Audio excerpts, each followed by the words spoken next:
But we're also going to try to be somewhat topical here. And there's something going on in podcast world. Now, you don't faithfully listen to every wrestling podcast that comes out like I do. Is that correct?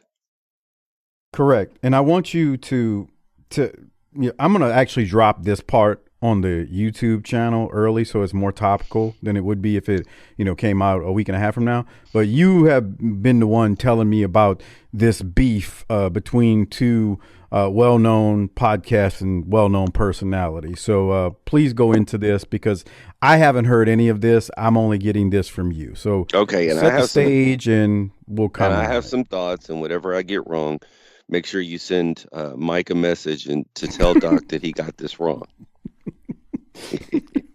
Thoughts and prayers, Bubba. Thoughts and T's and P's. Yeah, yeah. So we have a little riff going between Ric Flair and Eric Bischoff, which puts the mortgage man squarely in the middle, which can't be fun unless it's not real.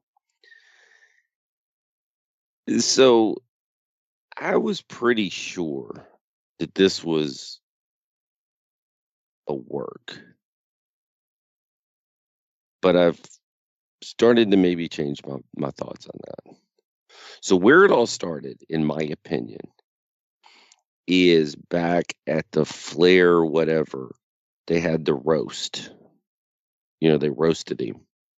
Oh, God. Somebody got worked into a shoot at a roast. Wow. I think Rick got a little worked up when Bischoff roasted him. Oh, come on. Well, I think it uncovered some old wounds.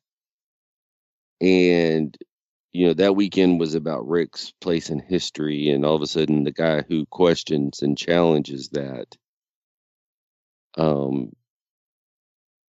started poking fun.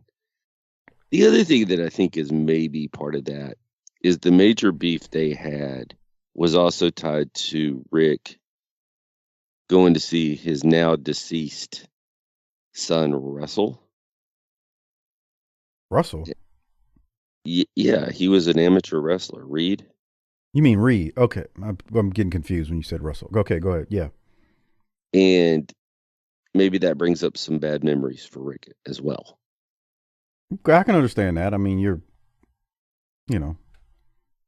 we can't imagine. Right. I got no idea how it is to lose a kid. I mean, that's right. just the most terrible. So Rick's been saying things over the last few months on his podcast, little jabs like, yeah, Eric doesn't know.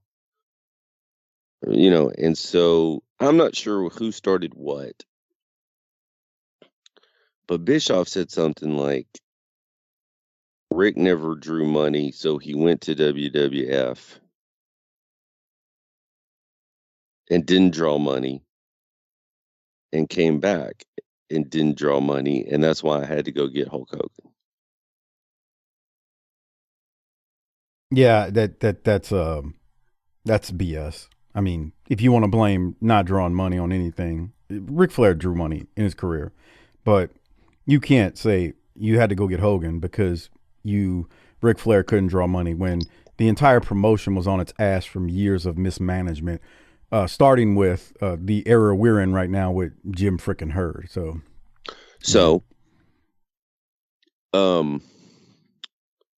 he also said that the Horsemen were a regional set of superstars. Yeah, it's more BS. Yeah. From Bischoff. Look, right. I'll take up for him when I need to, but this time is no. The Horsemen were not regional superstars. I mean, get the flying, out of here. And Conrad's like, really? Come on, dude. Yeah, for real. And so Conrad was like, look, JCP made money until they didn't. Right. And so when you say WCW never made money, you're talking about 4 or 5 years. But before that the remnants of what you inherited did make money. At some point, it made money. It made a lot of money. And if you're so great, why did you run WCW out of business? Yeah, that's the other side of it. Because while you may have been there for record profits, it went downhill. Now, I'm not going to put that all on you. We know what the AL Time Warner did to it. So, but the bottom line is, hey, you were at the helm of that. So own your, garbage too. And so Conrad was like, Eric's defense is they didn't want wrestling, so there was nothing we could do. And Conrad said, if y'all made enough money, it wouldn't have mattered what you did. I agree with Eric. Actually, yeah. I don't. Eric's got a point. Like, it's not all on him. The reason why it went downhill, but at the end of the day, you were the lead dog. So this is important what you're doing here. This is interesting. Most arguments like this aren't who's right, who's wrong, who's good, who's bad. There's valid points to be made on either side. That's exactly how life usually works, but people don't want to recognize that sometimes. Exactly. At the same time, Bischoff is full of shit when he says Ric Flair couldn't draw money and he had to bring in Hogan. That is just absurdity. I mean, well, and to that point, on his podcast, Rick said Eric didn't do shit. He didn't know Hogan. Hogan wouldn't have talked to him. That's a fact. I went and got Hogan. I called that story's been told. Yeah.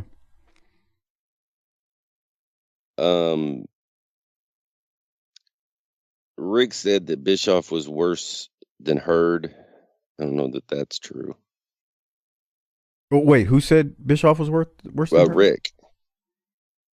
I mean, that's just prisoner of the moment type thought from Ric Flair, in my opinion, because we all know how much he hated Jim Hurd, and right. Yeah, I can't go along with Bischoff on that stuff.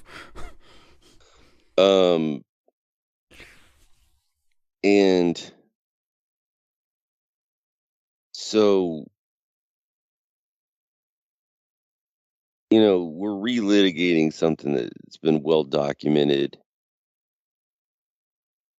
Bischoff standing up in the locker room said the only three people that have ever drawn a dime in this business are Piper, Savage, and Hogan. That's funny. With Rick in the room.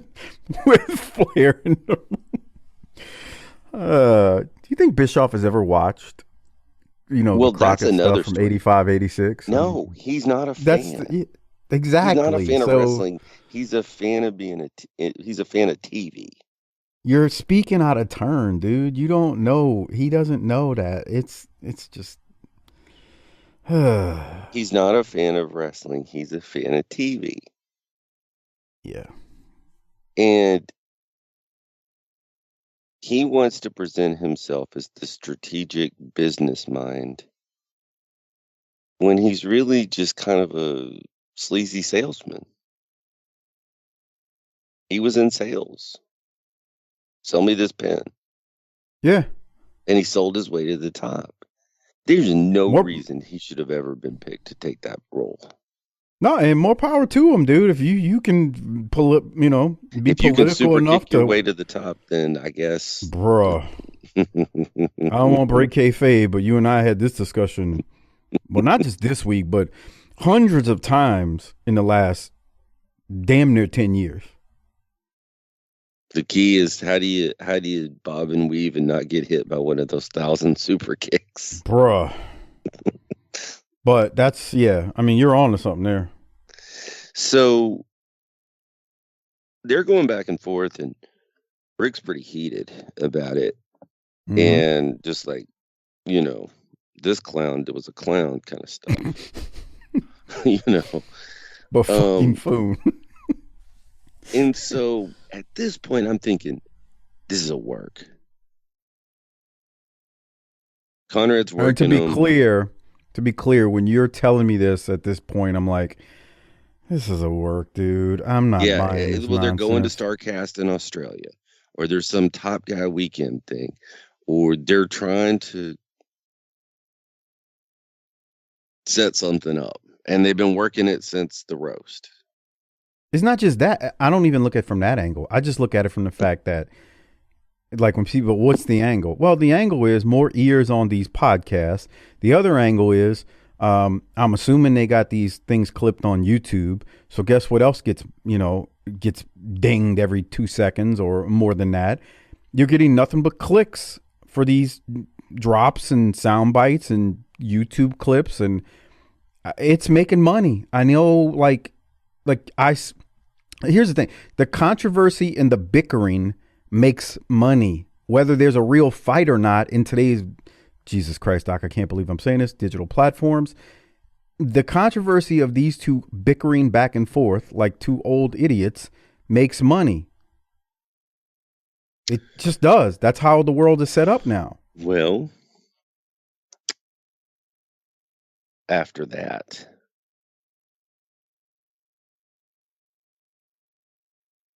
Oh, I feel like something's coming that I don't know about, that you haven't told me about yet, because I haven't well, been if privy to that's this bickering. yeah, if that's the case, then Rick decided to draw some more money and make this a triple threat match.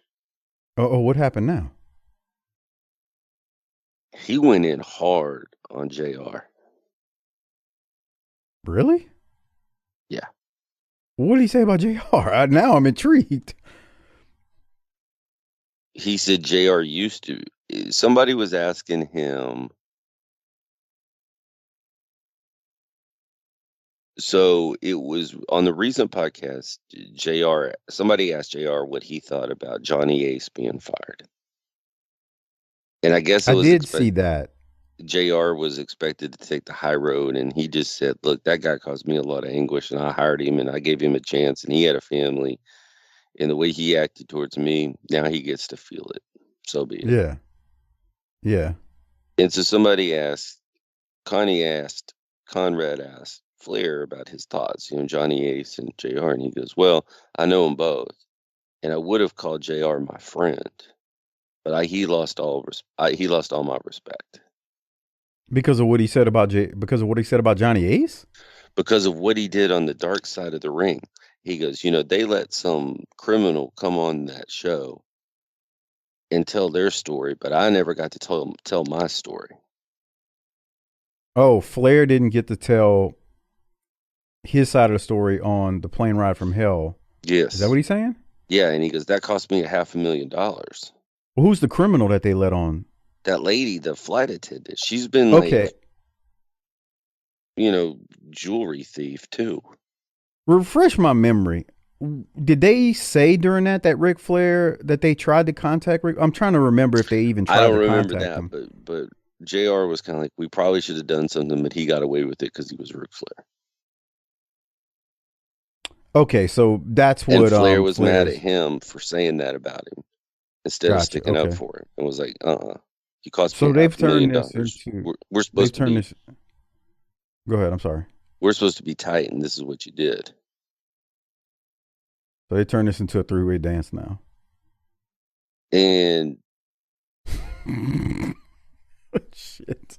and then Flair, being Flair, was like, "I know everything, and I know everything on everybody."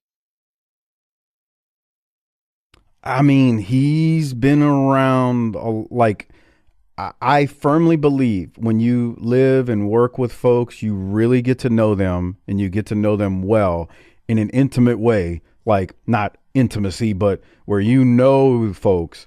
And I do believe like Flair probably has heard things and seen things that if he popped off at the mouth on, we might think he's just an old man yelling at clouds, but I think there would be some, at least some validity in some of those things that he mentions,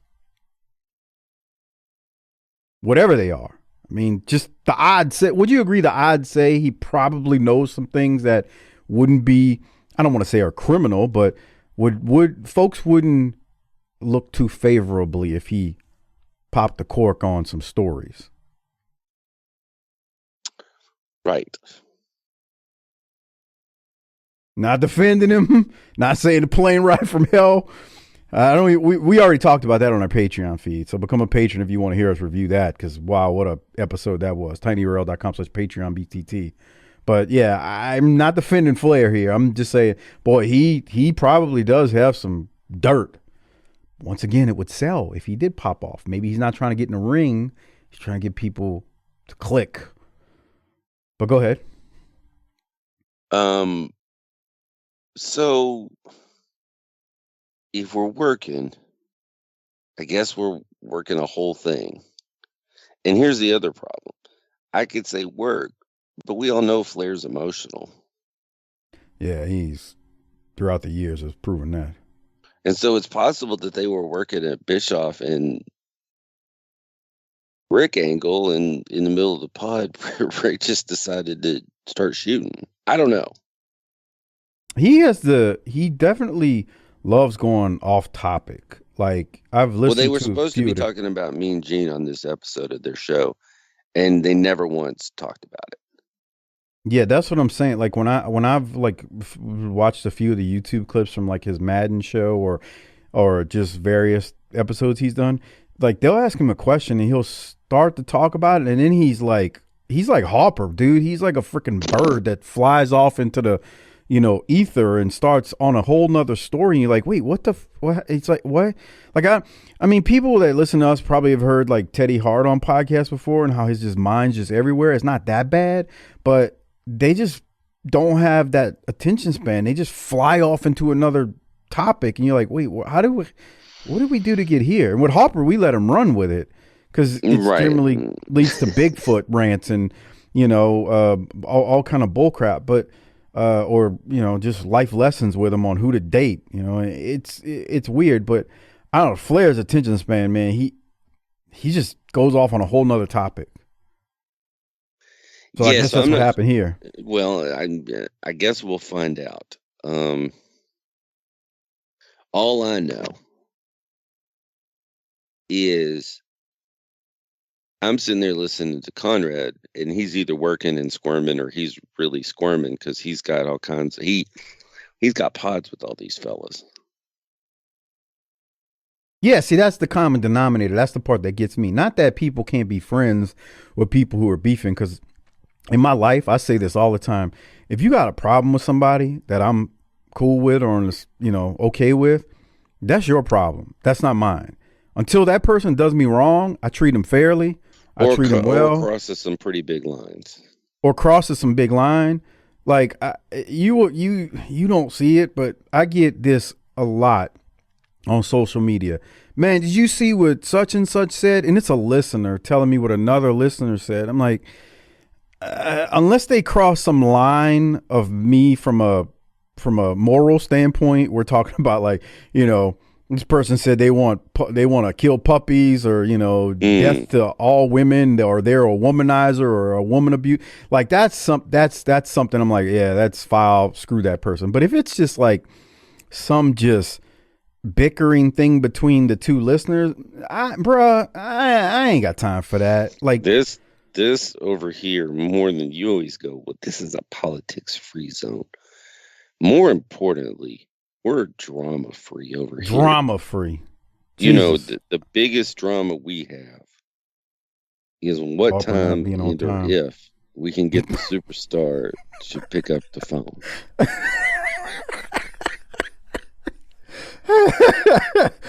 So yeah, going back to, not to get off topic, but going Well, back hold to what on. you're saying, yeah. This is how you deal with this is our dealings with the superstar. Hey Harper, are we gonna record tonight at 6:30 or 7:30? Okay. That's his response. I don't think people get that. And me and Doc are like, That's not one of the choices. That's not. his okay responses are phenomenal. But the greater point being, like, I can be friends and acquaintances with people who may, unless there's a moral line they cross with me and my family, or just some philosophies that I believe in. You ain't gonna sit there and brag about beating your girlfriend and I'm just cool with it. Like, So you're nah, not that's friends with Ezekiel Elliott. no. So but if it's just beef, like I can see Conrad just, yeah, he's the middle person. Like whatever. He ain't the Well, one that did none of this stuff. he's the middle person, and he's a relative now. That's the like conflict, I guess you get So into. Flair says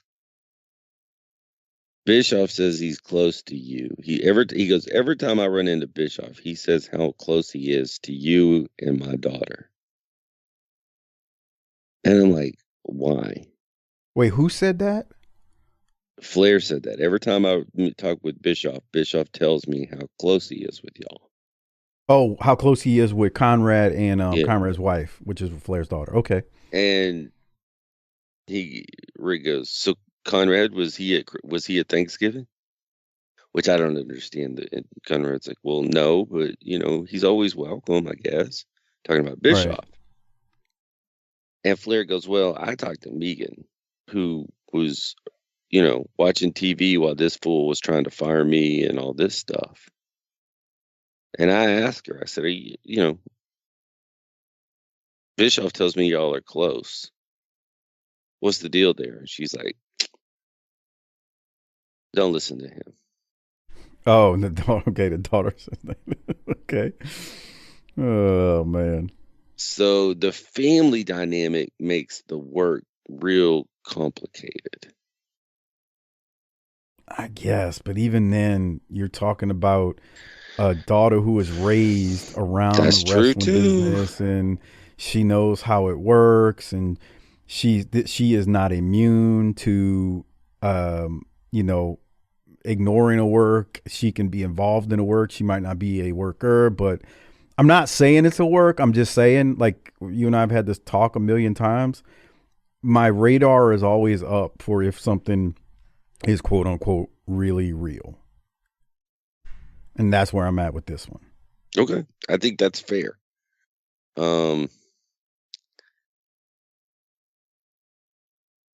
Flair seems, and here's the other thing. Flair seems real worked up. Maybe he doesn't know it's a work. That's the other part. Sometimes you don't tell somebody. I mean, you only need to tell one person in a boxing match. That's true. So, Yeah.